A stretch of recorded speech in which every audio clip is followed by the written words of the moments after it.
Cette Bonjour tout le conférence monde, va maintenant mercredi être 13 février enregistrée. 2019, point bourse du jour. Hier, les marchés ont été portés par un accord avancé par l'administration américaine pour éviter un nouveau shutdown et qui s'est couplé aux espoirs d'avancer des négociations commerciales entre les États-Unis et la Chine, ce qui fait que les principaux indices américains ont pris environ 1,5%. La hausse a été un petit peu plus modeste en Europe, 0,8 par exemple sur le CAC. Et ce matin, on ouvre donc dans la zone des 5075-80 qui constitue la résistance donc les plus hauts récents. On continue de travailler avec un biais haussier, donc on voit qu'il y a pas mal de gaps. On en a eu un petit ce matin qui a déjà été comblé, mais celui d'hier n'a pas été comblé, donc la pression reste forte. On voit que les marchés piétinent pas mal là, tout de même, puisqu'on a toujours cette alternance de mouvement haussier, mouvement baissier, avec le fort retracement de fin de semaine dernière, la hausse en ligne droite de ce début de semaine, donc il n'y a pas vraiment de conviction. On va d'excès en excès, on continue donc d'acheter pour ce début de séance le plus proche possible de 5050-55, c'est ce que nous avons proposé sur le trade du jour, dans l'idée de jouer dans un premier temps cette zone d'aller-retour entre 5050-55 et 5075-80. Vendredi, ça sera l'échéance des contrats futurs février, des options également. Donc méfiance, il peut y avoir des pressions techniques qui vont augmenter. En tout cas, à coup sûr, le volume, lui, va augmenter.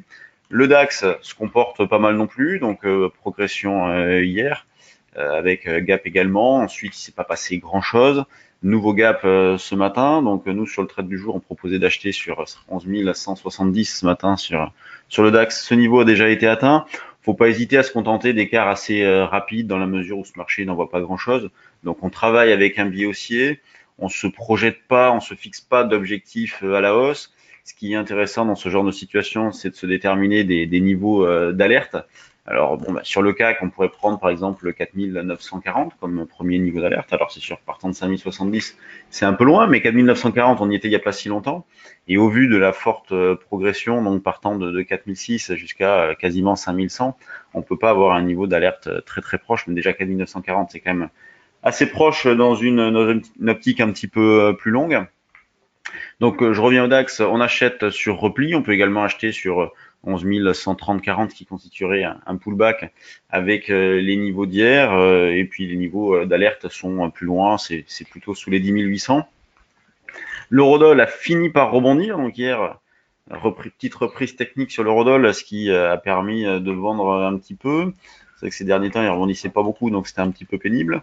Là, on peut vendre donc sur un 13 35 40 en ce début de séance, dans l'idée d'aller chercher donc un 13, voire pourquoi pas un 12 80. Donc ça serait la logique d'aller chercher des écarts de cette amplitude-là. Le niveau d'information, lui, reste le même. Sur les valeurs du CAC, les voici.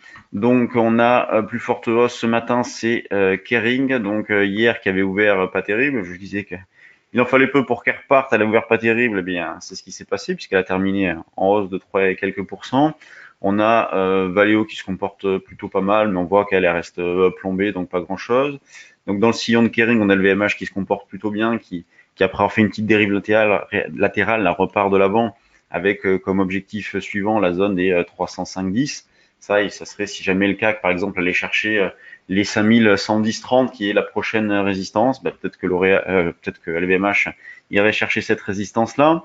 En ce qui concerne les grosses pondérations, Total fait pas grand-chose, BNP non plus, Airbus non plus, et Sanofi est la plus forte baisse, mais on voit que Sanofi ne fait pas grand-chose depuis pas mal de temps déjà. Dans les screeners, qu'est-ce que l'on retrouve ce matin?